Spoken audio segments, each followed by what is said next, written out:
Il y a 2 semaines, le 25 septembre, on avait été sur 1 Samuel, chapitre 4. Vous savez que dans ce temps qui va nous conduire jusqu'au temps de l'Avent, on va étudier le premier livre de Samuel, et donc on va continuer aujourd'hui avec les chapitres 5 et 6. Mais avant de commencer la lecture et de s'intéresser à ce texte, je voulais vous raconter un échange que j'ai eu avec mes enfants il y a peu.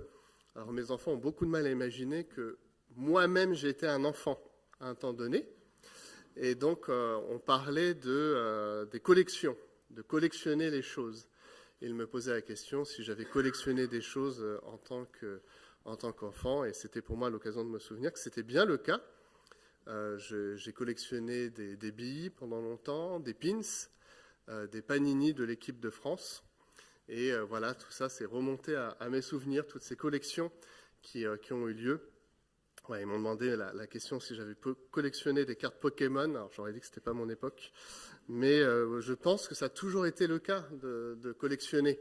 Et peut-être qu'aujourd'hui, encore parmi vous, un certain nombre de personnes collectionnent des choses. Si je vous parle de tout ça, c'est pas simplement pour que vous veniez me voir à la fin du culte et m'exprimiez vos collections, mais c'est parce que en fait, le texte d'aujourd'hui nous fait rentrer dans une histoire ancienne, et plus particulièrement d'un peuple, les Philistins, dont on a déjà entendu parler dans la Bible, et plus particulièrement dans le livre de Samuel. Et les Philistins partagent avec un certain nombre d'autres peuples étrangers ce qu'on appelle l'idolâtrie. C'est un panthéon de dieux. Ils en avaient beaucoup, beaucoup, beaucoup. Un lecteur attentif du livre de Samuel et du livre des Juges peut en discerner au moins un certain nombre, que ça soit celui dont on va faire connaissance aujourd'hui dans notre texte, Dagon, donc un premier dieu, on va dire le plus grand des dieux de leur panthéon, mais peut-être vous avez déjà entendu parler de lui, j'en avais parlé il n'y a pas si longtemps que ça, de Baal-Zébub, donc un autre dieu qui est cité et qui est un dieu des Philistins, et les Astartés, donc des divinités plutôt féminines qui servaient un certain nombre de dieux chez les Philistins. Donc il y avait une belle collection là, un beau panthéon de dieux. Et pour rappeler l'historique, dans 1 Samuel 4, Israël, qui lui avait la prétention d'un Dieu unique, a pris l'arche de l'Alliance pour aller combattre les Philistins. Et malheureusement, en allant combattre les Philistins, ils ont perdu. C'est une défaite qui a été marquée. Et l'arche de l'Alliance, donc le symbole du Dieu d'Israël, est pris par les Philistins. Et donc au chapitre 5 et 6, les Philistins, de manière très simple dans la tradition qu'ils ont vécue, ils vont ajouter l'arche de l'Alliance donc aux autres dieux qu'ils servaient. Malheureusement, les choses ne vont pas se passer comme ils l'avaient prévu. Plutôt que d'humilier le Dieu d'Israël va se révéler le Dieu de tous les peuples, y compris des Philistins. Je vous invite à la lecture d'1 Samuel, chapitre 5. Nous allons prendre quelques versets ensemble. Après s'être emparés du coffre de Dieu, les Philistins l'emportèrent d'Ebenezer à Ashod. Là, ils le mirent dans le temple de leur dieu Dagon et l'installèrent à côté de la statue de l'idole. Le lendemain matin, les habitants d'Ashod découvrirent Dagon étendu par terre sur sa face devant le coffre de l'Éternel. Ils le relevèrent et le remirent en place. Le jour suivant, de bonne heure, ils trouvèrent encore Dagon par terre sur sa face devant le coffre de l'Éternel. Sa tête et ses 2 mains coupées gisaient sur le seuil de la pièce. Seul le tronc était resté là. C'est pour cette raison que jusqu'à ce jour, les prêtres de Dagon et tous ceux qui entrent dans son temple à Ashod évitent de poser leurs pieds sur le seuil. Puis l'Éternel frappa très sévèrement les Ashodiens et fit des ravages parmi eux en les frappant de tumeurs. Alors le terme en hébreu, on a du mal à le traduire. Peut-être dans vos traductions, vous avez hémorroïdes. Voilà, c'est joie et poésie de la Bible. Pour d'autres, ça peut être la dysenterie. Et pour d'autres, ça peut être aussi une peste buconique, puisqu'il est aussi question de rats qui sont là et qui pullulent dans les villes et dans la campagne des Philistins. Donc, l'Éternel frappa très sévèrement les Ashodiens, fit des ravages parmi eux en les frappant dans le pays, semant la mort et la destruction, dans les villes donc et les territoires qui en dépendaient. En voyant ce qui leur arrivaient, les gens d'Achod déclarèrent: « Le coffre du Dieu d'Israël ne restera pas plus longtemps chez nous, car il nous frappe très sévèrement, nous et Dagon, notre Dieu. » Ils envoyèrent chercher les princes des Philistins pour les réunir chez eux, et ils leur demandèrent ce qu'il fallait faire du coffre du Dieu d'Israël. Ceux-ci décidèrent de le transférer à Gath. Ainsi, on y transporta le coffre du Dieu d'Israël. Mais quand on l'eut transféré là-bas, l'Éternel intervint contre les habitants de la ville et il sema la terreur. En effet, l'Éternel les frappa tous, quelles que soient leurs conditions sociales, et ils furent atteints de tumeur. Alors ils expédièrent le coffre de Dieu à Écron. Écron, c'est le lieu où habitait, entre guillemets, donc ce Dieu dont je vous ai parlé, Baal-Zébub. Mais lorsqu'il arriva là-bas, les Écroniens protestèrent en criant: « Ils ont transporté le coffre du Dieu d'Israël chez nous pour nous faire mourir, nous et tout notre peuple. » Donc, quelque part, ils ont pris conscience que le coffre venait avec des malédictions. À leur tour, ils firent chercher les princes des Philistins pour qu'ils se réunissent, et ils leur dirent: « Renvoyez le coffre du Dieu d'Israël, et qu'il retourne dans son pays, pour qu'il ne nous fasse pas mourir, nous et toute la population. » Une peur mortelle régnait dans toute la ville, car Dieu l'a frappé sévèrement. Les gens qui avaient échappé à la mort étaient atteints de tumeurs, et les cris de détresse de la ville montaient jusqu'au ciel. Voilà un texte pas tout à fait évident à décrire aujourd'hui, à expliquer, et néanmoins on peut y reconnaître un certain nombre d'enseignements, je pense, dont nous pouvons faire profit pour nous-mêmes. Si je vous ai donné le contexte, c'est pour pouvoir expliciter un peu notre texte ce matin. En tout cas, pour les Philistins, c'est très clair. L'Arche de l'Alliance est la manifestation, le symbole d'un Dieu d'un autre peuple qui vient d'être battu. Et donc c'est tout à fait logique que Dagon, leur Dieu suprême, prenne autorité sur ce Dieu d'Israël. Le problème qui se révèle dans ce texte, c'est que Dagon est tout à fait incapable de retenir le Dieu d'Israël. Vous avez cette image de ce Dieu Dagon, j'imagine une sculpture en bois. Le Dieu Dagon est représenté, selon l'archéologie récente, le Dieu de l'orage et du grain. Ne me demandez pas pourquoi c'est les deux en même temps, mais le Dieu de l'orage et du grain, sûrement pour manifester la puissance d'un côté avec l'orage et la fertilité de l'autre, avec les grains de blé, dans un contexte où tous les jours on devait se battre pour manger. Et de l'autre, vous avez ce Dieu d'Israël qui va se manifester avec puissance.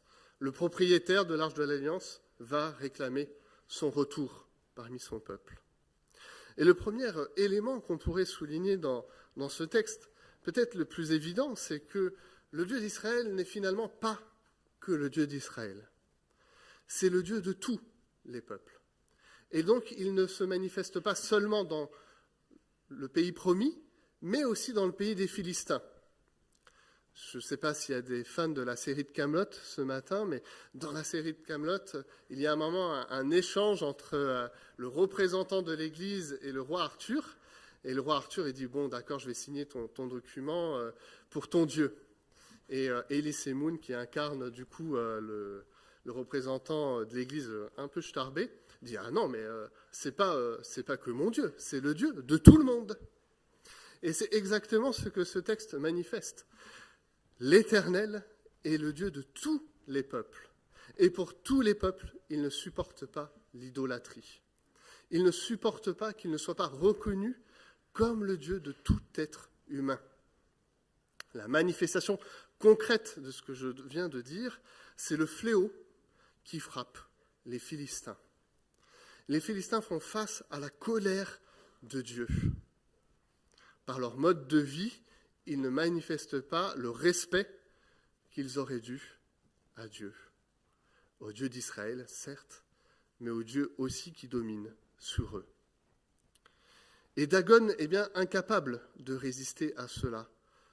Ce Dieu sculpté en perd ses bras et sa tête. Il doit faire face à l'Éternel, le Tout-Puissant. Le fléau se répand et on voit dans le texte que chacun essaie de se filer la patate chaude et qu'à chaque fois qu'il arrive dans un autre lieu d'un autre Dieu, la même chose se produit. Le Dieu local est dominé par l'Éternel. Voilà peut-être un premier enseignement de ce texte, c'est de dire que finalement, si on doit contextualiser, le Dieu qu'on sert, ce n'est pas le Dieu simplement de notre Église ou le Dieu des chrétiens. C'est le Dieu de tous les peuples dans l'univers. On ne peut pas laisser à nos contemporains dire « mais attends, finalement, toi tu crois à ton Dieu, c'est très bien, tu fais ce que tu veux ». Non, mais c'est le Dieu dans la Bible qui se présente pour tous les peuples, sans distinction, pour tous les hommes, toutes les femmes, tous les enfants de ce monde. C'est un Dieu qui a créé chacun d'entre nous et qui a une parole pour chacun d'entre nous et qui ne supporte pas qu'on ne le reconnaisse pas comme ce Dieu-là. Il manifeste parfois, du coup, sa colère pour ceux et celles qui lui résistent. Et cette colère est manifeste dans notre texte à travers cette humeur, ces cris et cette détresse. Tout cela fait prendre conscience aux Philistins qu'il serait bon de remettre le Dieu d'Israël à sa place. Et c'est la suite de notre texte, qui là aussi est un bel enseignement de la capacité de compréhension d'un peuple face à ce qui se passe, et de la demande de pardon qui va être signifiée par les Philistins. Je lis le chapitre 6 maintenant. Pendant 7 mois, le coffre de l'Éternel fut dans le pays des Philistins. Et on pourrait rajouter, j'imagine, en vadrouille entre les différentes villes qui ne voulaient pas le garder. Alors les Philistins convoquèrent leurs prêtres et leurs devins pour leur demander « Que ferons-nous du coffre de l'Éternel ? Faites-nous savoir de quelle manière nous devons procéder pour le renvoyer dans son pays à sa place, là où il devrait demeurer. » Si vous renvoyez le coffre du Dieu d'Israël, dirent-ils, ne le renvoyez pas à vide. Faites-le accompagné d'un présent pour expier votre faute.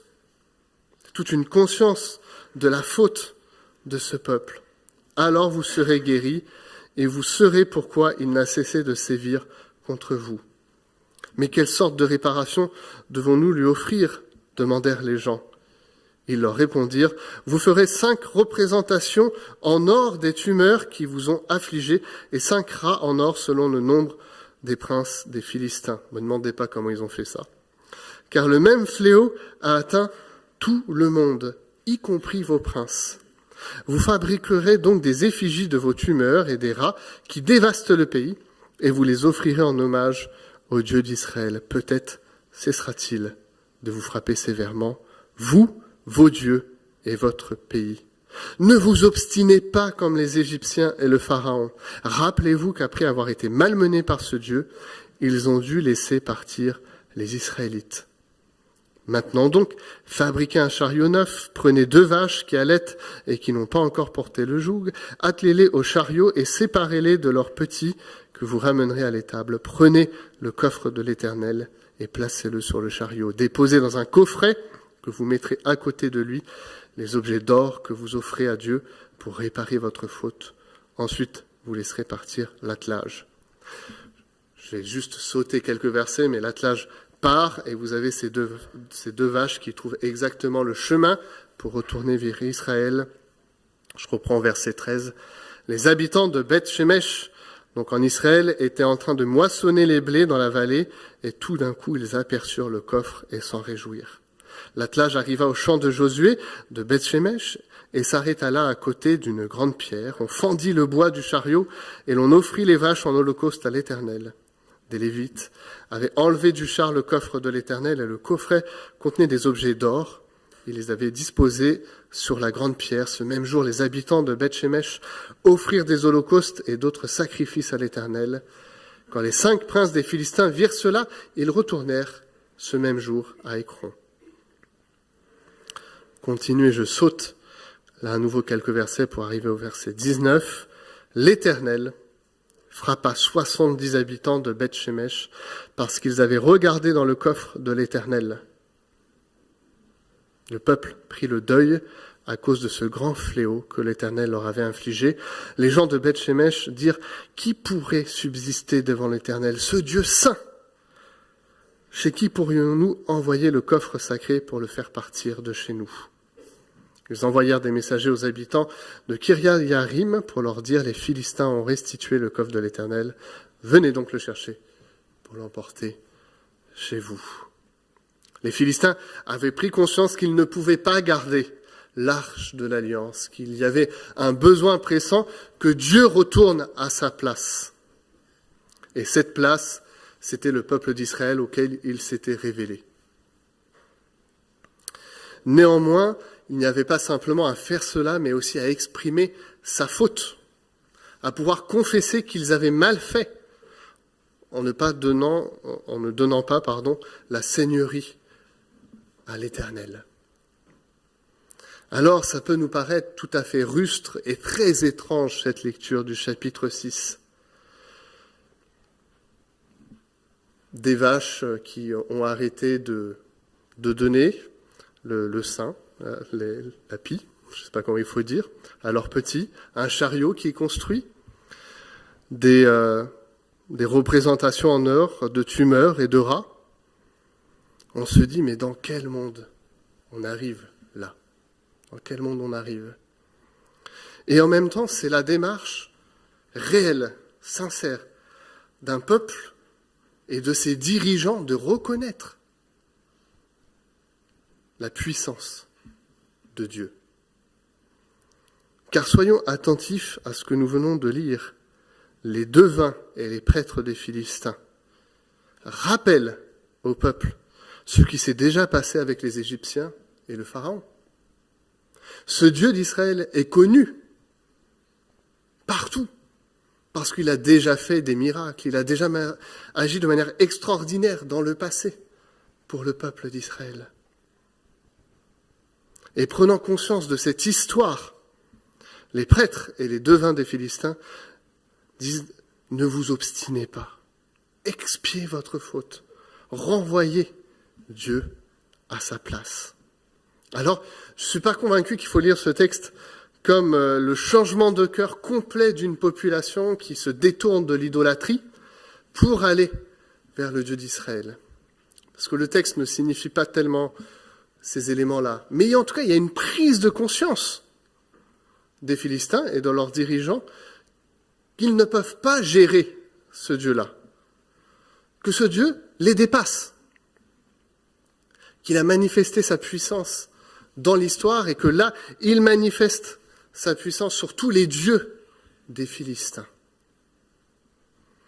Et c'est un encouragement, je crois, pour nous à considérer la puissance de Dieu aujourd'hui. Une puissance manifeste dans tous les peuples, mais une puissance aussi qui se révèle dans l'Église.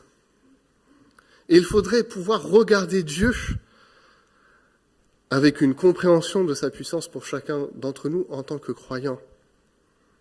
Car même en arrivant en Israël, un drame se produit, des hommes et des femmes ont essayé de regarder dans le coffre, et je crois que c'est un texte difficile à entendre, mais 70 en meurent. Et la parole des Israélites, c'est de dire, mais nous avons un Dieu saint.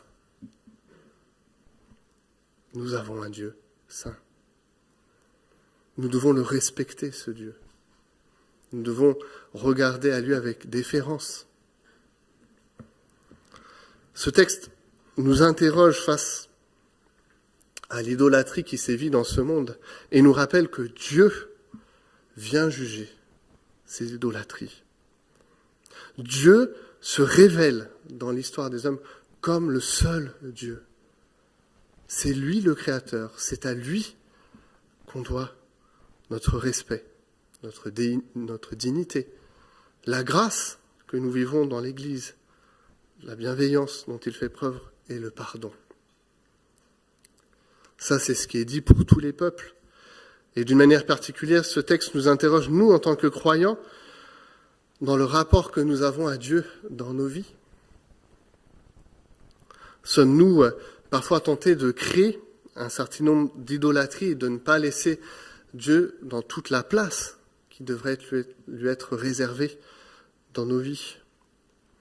Sommes-nous pas tentés parfois de collectionner un certain nombre de fausses assurances au lieu d'aller vers le Dieu qui se révèle dans la Bible et dans nos vies? Sommes-nous tentés, comme Israël a pu le faire ou comme les Philistins ont pu le faire dans ce texte, de mettre Dieu en boîte, de le réduire à quelque chose qui n'est pas de l'ordre de sa divinité, au joker qui a été utilisé par Israël, ou un Dieu mineur, un quelque chose qui vient d'être vaincu pour les Philistins. Combien la tentation est grande dans nos vies personnelles de ne pas laisser une place totale et entière à Dieu et de vouloir le mettre en boîte, de ne pas le reconnaître comme le seul Dieu dans tous les pendants de nos vies. Enfin, et l'élément peut-être premier de ce texte, Dieu est un Dieu saint. C'est un Dieu avec lequel on ne rigole pas. C'est un Dieu qui vient exprimer une pleine autorité sur ses créatures. Et il le fait parfois avec douceur, avec beaucoup de bienveillance, mais parfois aussi avec colère pour tous ceux qui lui résistent.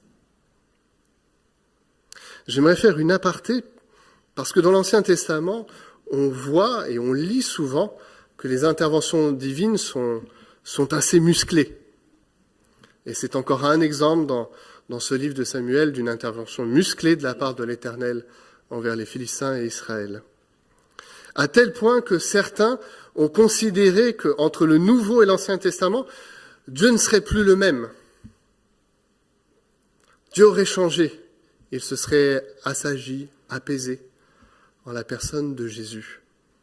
Il est vrai que dans le Nouveau Testament, Jésus vient à la rencontre de chaque homme, de chaque femme, avec une ouverture à un évangile, une bonne nouvelle qu'il proclame.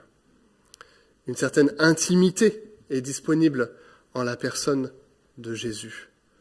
Jésus vient à la rencontre des pécheurs que nous sommes et vient porter, un message unique, un message où la grâce est donnée à tout homme et toute femme qui la demande.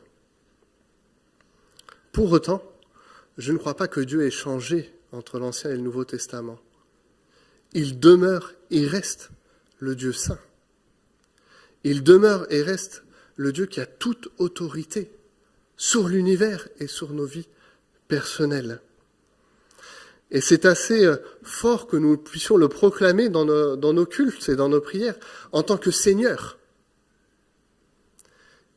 C'est le Seigneur de nos existences, c'est le Seigneur de nos vies. Il est un ami, il est un frère, mais il est aussi un Seigneur. Ce texte nous rappelle peut-être que dans les relations que nous vivons avec lui, nous devons être prêts à accueillir sa correction. Des paroles qui nous travaillent, des paroles qui nous transforment, des paroles qui viennent peut-être heurter encore les idolâtries de nos vies, ce qui a besoin d'être changé. C'est pas toujours simple, c'est pas toujours évident, mais c'est aussi, je le pense sincèrement, son autorité dans nos vies. Il peut le faire, il a le droit de le faire, et il le fera. Alors que nous puissions, en regardant ce livre de Samuel et ces 2 chapitres, nous souvenir de cet ensemble et pouvoir considérer dans notre semaine qui vient qui il est, ce qu'il fait pour l'Église et pour le monde. Prions. Seigneur, nous voulons reconnaître que tu te révèles comme le Créateur, que tu te révèles comme le Dieu unique, 3 fois saint, que tu viens exercer ton autorité sur terre et dans l'univers, et que tu ne supportes pas, Seigneur, que l'homme ait la prétention et l'orgueil de te mettre de côté. Tu viens à notre rencontre de bien des manières, Et tu es venu à la rencontre des Israélites et des Philistins dans ce texte avec puissance, afin que chacun puisse demander pardon. Nous voulons reconnaître que dans l'histoire, tu es venu aussi en la personne de Jésus-Christ, et que personne n'a vu le Père, sinon le Fils de Dieu qui s'est révélé à nous. Jésus, ce matin, nous voulons considérer ton amour, ton évangile, l'intimité à laquelle tu nous appelles. Considérer la bonne nouvelle que tu portes à ce monde, à ton Église, à chacun d'entre nous personnellement. Mais permets aussi de pouvoir trouver l'équilibre avec la seigneurie dont tu es revêtu, avec ton autorité de dénoncer les choses. Tu es le Dieu d'amour, mais aussi un Dieu juste. Et Seigneur, nous voulons prendre en considération l'ensemble de ta nature ce matin. Alors nous voulons pouvoir prier pour ce monde, prier pour nous-mêmes, prier en tant qu'Église, que tu continues à travailler en nous, que nous puissions nous soumettre encore davantage, à accueillir pleinement qui tu es, parce que tu veux notre bien, et nous voulons ta gloire, Seigneur. Amen.